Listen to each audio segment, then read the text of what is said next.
Hi, this is Dr. Perry Carpenter. I'd like to thank you for taking the time to join me on today's program. On today's program, we're continuing with our ongoing series on the analysis of motion segment integrity and spinal impairments due to loss of motion segment integrity. And in today's program, I want to continue what we began in our last session, and that has to do with an interesting lumbar spine case for which I identified permanent impairment due to loss of motion segment integrity. And in our last session, we went through all the measurements and the X-ray findings to come up with our conclusion for multi-level loss of motion segment integrity, with several levels of the lumbar spine demonstrating decreased spinal intersegmental motion, and a couple levels of the spine showing aberrant or opposite intersegmental motion. By aberrant motion or opposite motion, also referred to as paradoxic motion, we mean that a lumbar spine vertebrae extends when the lumbar spine goes into a position of flexion, or a lumbar spine vertebrae flexes when the spine goes in or through the movement of extension. Typically, we think of the vertebrae moving in the direction of the global movement. So in flexion, each of the individual lumbar spine vertebrae flex a little bit. In extension, each of the lumbar spine vertebrae extend a little bit. So in this case, we see a couple of levels of the spine that demonstrate aberrant or paradoxic motion. Now, these aberrancies or these paradoxical motions are small, and another examiner who took the same measurements might come up with different measurements. But these measurements are so close to zero that another examiner could conclude that these vertebrae, which in my opinion qualify for aberrant motion, another examiner could say that those vertebrae qualify as complete loss of motion or near complete loss of motion, all of which, meaning aberrant motion, loss of motion, or near complete loss of motion, all of those qualify as loss of motion segment integrity, according to the AMA guides. So regardless of how the measurements actually stack up, all of the measurements qualify for loss of motion segment integrity. And based on my measurements, I identify these spinal segments as having aberrant or paradoxic motion, representative of loss of motion segment integrity, in my opinion, due to instability. Again, another evaluator might identify this as a loss of motion segment integrity due to functional fusion, meaning due to lack of motion, near complete or complete loss of motion.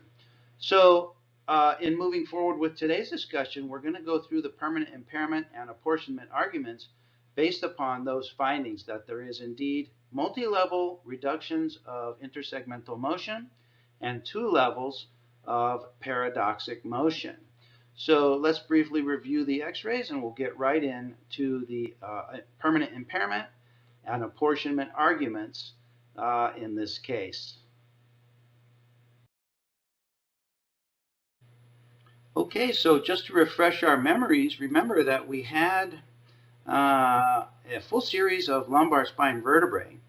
And remember that there was a couple of levels of osteophytes with some disc degeneration, and there was a mild to moderate degree of multi-level degenerative change of the lumbar spine in this 59-year-old female examinee who we decided was obese at 5 feet 3 inches and 180 pounds. Okay? And we took the flexion and extension studies That was the neutrolateral. Let's get to the flexion. This is the flexion study. And again, we see that there's some disc space narrowing. There's some osteophytes in the posterior inferior aspect of L5. There's some circumferential osteophytes at L1, L2. And this is the extension radiograph. And we had some measurements. And we obtained our measurements. And our measurements came up with decreased motion at L1, L2, decreased motion at L2, L3, aberrant or opposite motion at L3, L4, decreased motion at L4, L5, and aberrant or opposite motion again at L5, S1. And remember that the AMA guys tell us that we should have about 10 degrees or 12 degrees of flexion extension or 12 degrees of total angular motion at L1, L2, increasing to about 20 degrees at L5, S1. So we could reasonably expect L1, L2 to be 12 degrees, L2, L3 to be 14, 15 degrees, L3, L4 to be 14 to 16 degrees, L4, L5 to be 15 to 18 degrees, and L5, S1 to be somewhere between, say 18 and 22 degrees, something like that. Those types of measurements would be considered to be within normal limits based on the description from the AMA guides. And here, all we're getting is 7 degrees, 4 degrees. We're getting an opposite motion of 1 degree. We're getting 8 degrees. We're getting opposite motion of 3 degrees. So greatly decreased intersegmental motion. And some examiners might call this, on a remeasurement, they might have this come in at 0 degrees of total angular motion, in which case we could conclude here for a complete loss. Oops, sorry about my font and capitalization there. So another evaluator, based upon their measurements, might come up with a complete loss of motion at this segment and also a complete loss of motion at this segment. But my measurements are what they are, and I go with those in the permanent impairment argument. So let's go to the permanent impairment argument and the causation and apportionment arguments. Okay? And I want to read this to you in its entirety, and also I want to give you some suggestions as to how to format your QME report, at least as relates to the permanent impairment and the apportionment sections of the report. So here we are. We're in the permanent impairment section of our report. Now, the first section of the permanent impairment report always includes a discussion of the DEU Form 100 that the examinee filled out on the date of the evaluation. Now, if you read the DEU Form 100, it specifically states right on the form that we, as the evaluators, are required to comment upon that form in the body of our report. So I do that right here in the body of my report in the permanent impairment section, because these are questions that relate to the disability or the permanent impairment. So the form asks, what is the disability resulting from your injury? Mrs. Stevens reported that she's unable to stand for long periods. She's unable to walk for more than 30 minutes without pain. She has spasms that are severe enough to keep her in bed for days. And aren't spasms one of the symptoms of an unstable spine? Yes, they are. And so this is sort of a examinee testimony that's consistent with our finding of spinal instability. She's not able to lift anything heavier than 10 pounds. Pain radiates to my upper back, neck, and hips. Sitting for long periods of time are painful, and she's not able to go on family trips. How does this disability affect you in your work? She's not working at this time. I know I will never be able to work as a CNA again. She has never had a prior permanent disability. Okay, so here we break our permanent impairments up into permanent impairments under the strict application of the guides, and then below an alternative rating under Alvarez and Guzman. So this is brief, so let's read it in its entirety. In my opinion, Mrs. Stevens' permanent impairment is best and most accurately described by the DRE lumbar 3 category due to loss of motion segment integrity. Ms. Stevens has complete or near complete loss of motion of several spinal segments of the lumbar spine. And at 2 spinal segments, she has aberrant or opposite/paradoxic motion of the vertebrae when moving from flexion to extension. This is a radiographic finding for instability or loss of motion segment integrity of the individual spinal segments of the lumbar spine. The remainder of the spinal segments demonstrate greatly reduced intersegmental motion. This is consistent with AMA Guide's descriptions of near complete loss of motion of spinal segments. So here we capture language as it's described in the AMA Guides. It's always good to use language directly from the text of the AMA Guides.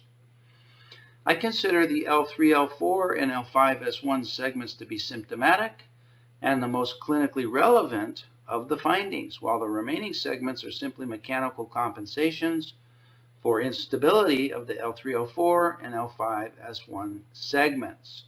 So we're calling these segments of the spine to be functionally unstable. Okay? And we're building our impairment on instability. So according to table 15.3, this qualifies for 20 to 23% whole person impairment per segment of the spine. Now, in this section, I'm using the strict application of the guides, strictly under DRE Category 3, but what I'm doing is I'm providing an alternative rating by adding the full value of the impairment for each of the spinal segments. And I'll explain that and elaborate on that a little bit more. So in my opinion, each level qualifies for 20% whole person impairment. So 20 plus 20 are added together to equal 40% whole person impairment.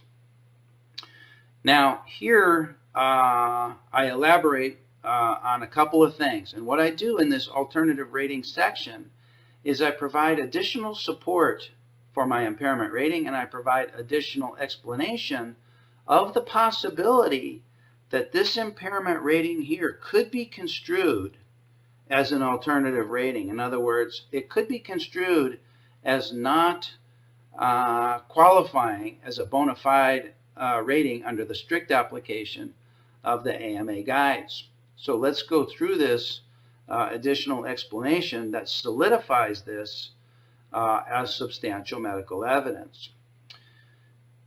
It says, in my opinion and within reasonable medical probability, the above rating under the strict application of the AMA guides is the most accurate rating to describe Mrs. Stevens' current condition. I do not find need to consult with other charts, tables, or chapters within the 4 corners of the AMA guides to find a more accurate rating. I elaborate and clarify this as follows. And here I provide some comparison to the above rating by comparing it with the range of motion method rating. So under the range of motion method, Mrs. Stevens' impairment would be, for specific spine disorder, she would have unoperated on, stable with medically documented injury, pain, and rigidity, associated with moderate to severe degenerative changes on structural tests. This would qualify for 7% whole person. Loss of lumbar spine range of motion. She has some loss of flexion, some loss of extension, some loss of left lateral flexion, some loss of right lateral flexion. Total impairment due to abnormal motion, 16.5%. Mrs. Stevens does not have neurologic deficits associated with her current condition, and we give her an additional 1% for multiple levels under Table 15.7, which gives us some instruction or some direction as to how to handle the permanent impairment in a person who has loss of motion segment integrity at multiple levels. Okay, so there are some instructions in the AMA guides as to how we could, should, or would handle those examinees that have multi-level loss of motion segment integrity. But in my opinion, an additional 1% is not sufficient and is not an accurate description of the additional impairment conveyed by a separate and distinct spinal level that has loss of motion segment integrity. So that's the reason that we're using an alternative rating. So under the range of motion method, she would come in at 24.5% whole person impairment. Well, we go on to explain that Mrs. Stevens' condition is not exactly described by the AMA guides. While the impairing condition of loss of motion segment integrity is described in the guides, it's unclear as to how to handle situations that involve loss of motion segment integrity of multiple spinal segments within the same spinal region.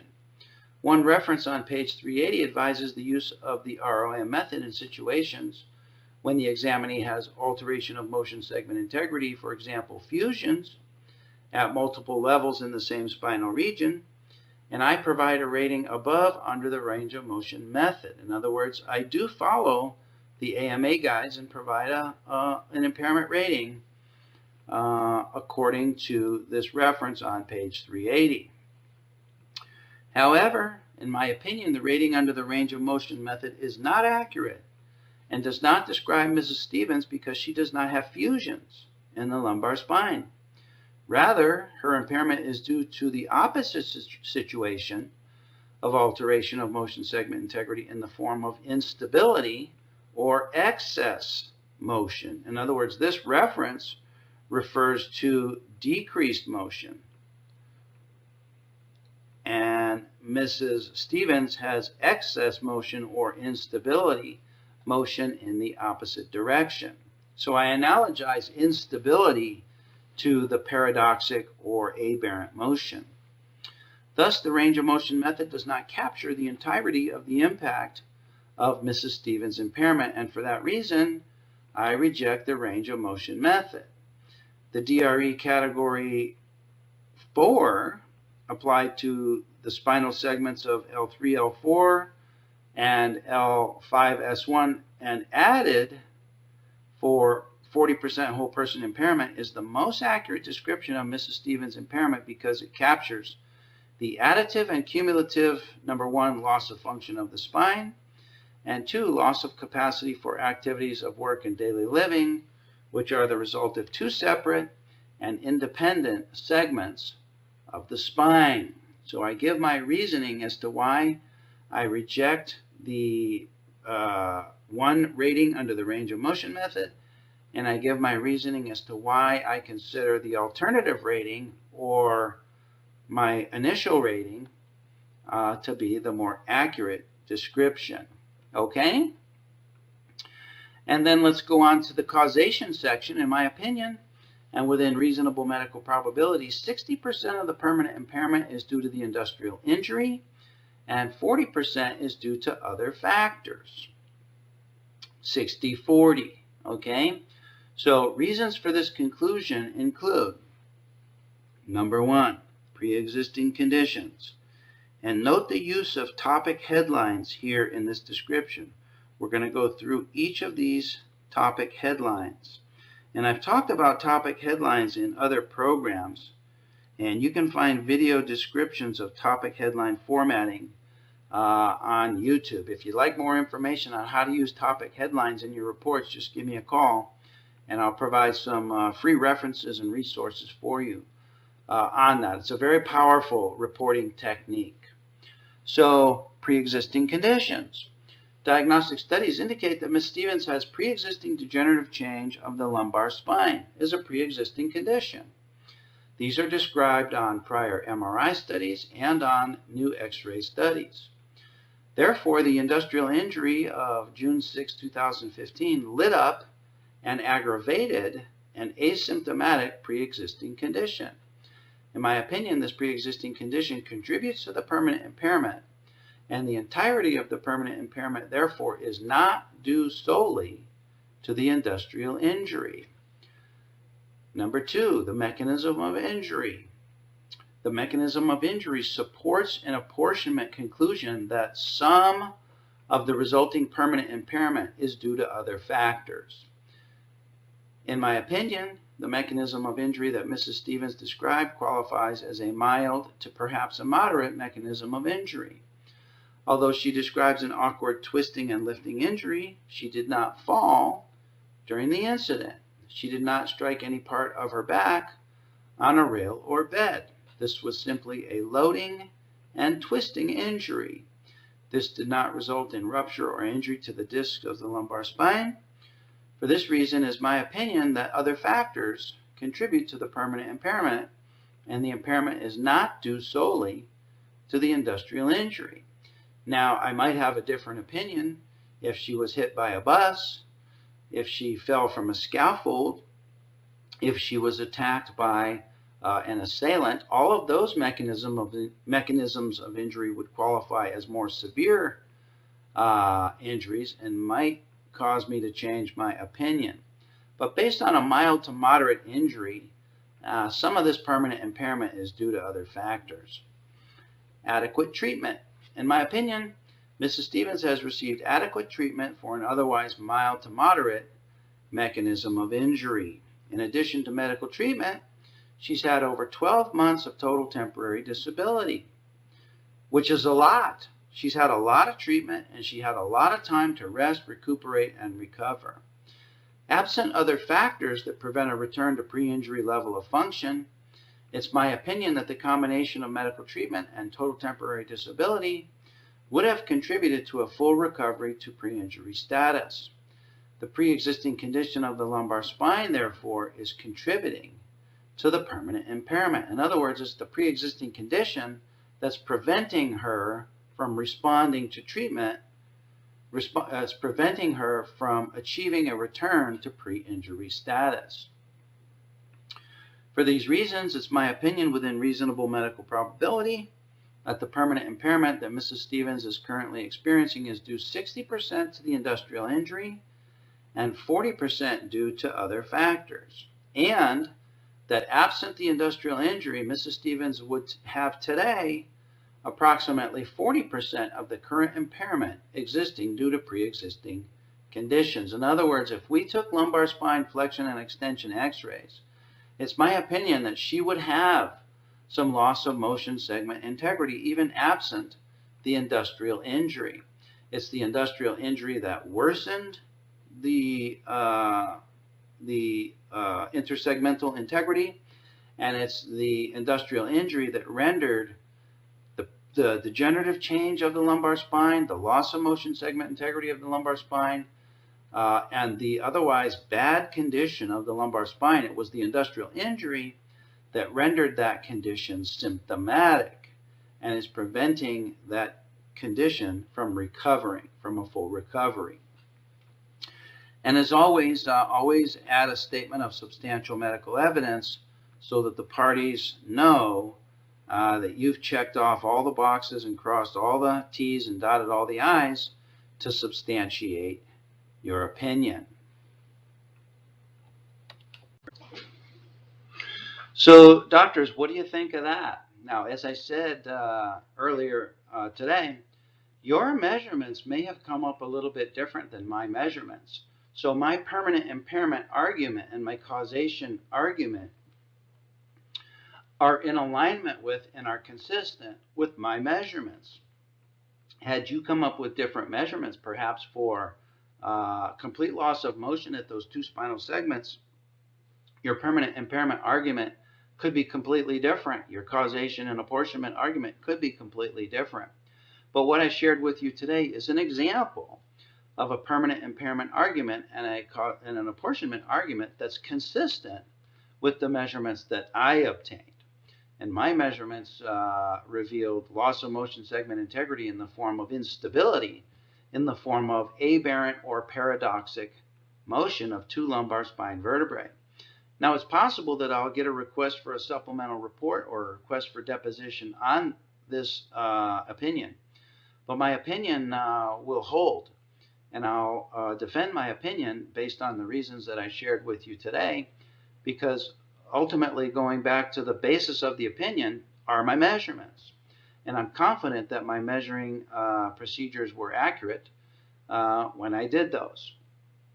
And I could recreate those measurements again on a repeat analysis. So this is just one of the many, many applications of permanent impairments due to loss of motion segment integrity. And impairments due to loss of motion segment integrity are the big dog, are the biggest impairments that Chapter 15 provides for.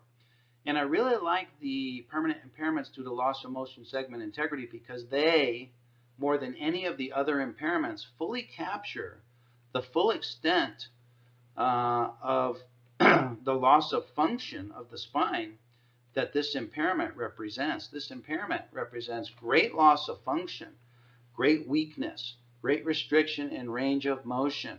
It represents all of the neurologic compromise that could be involved with this spinal condition, all of the consideration for easy exacerbation due to inconsequential activities. In other words, loss of motion segment integrity is a significant loss of function of the spine in all of its aspects. So this, more than any of the other methods, such as the DRE method and the range of motion method, captures the entirety of the impairment. So I love the loss of motion segment integrity impairments.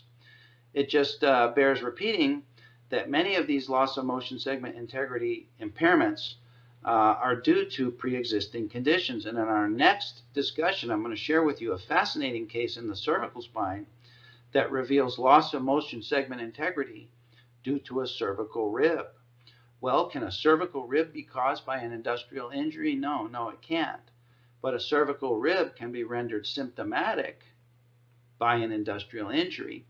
And in that sense, the loss of function of the spine, including loss of motion segment integrity, can be at least in part industrial.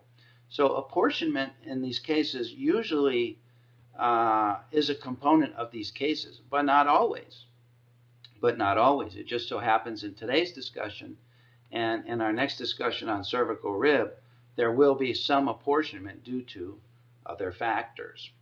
Okay, so doctors, this is just an example, but I hope this helps you in exploring your own creativity and coming up with permanent impairments that are reasonable, that are consistent with the medical history, and that make sense, and that you can support with substantial medical evidence. So I hope this helps you, and I hope this opens your mind to the infinite possibilities for impairment ratings for those examinees that have spinal injuries.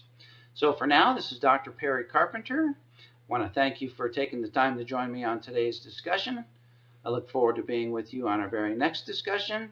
And for now, I'm wishing you best of success as a qualified medical evaluator.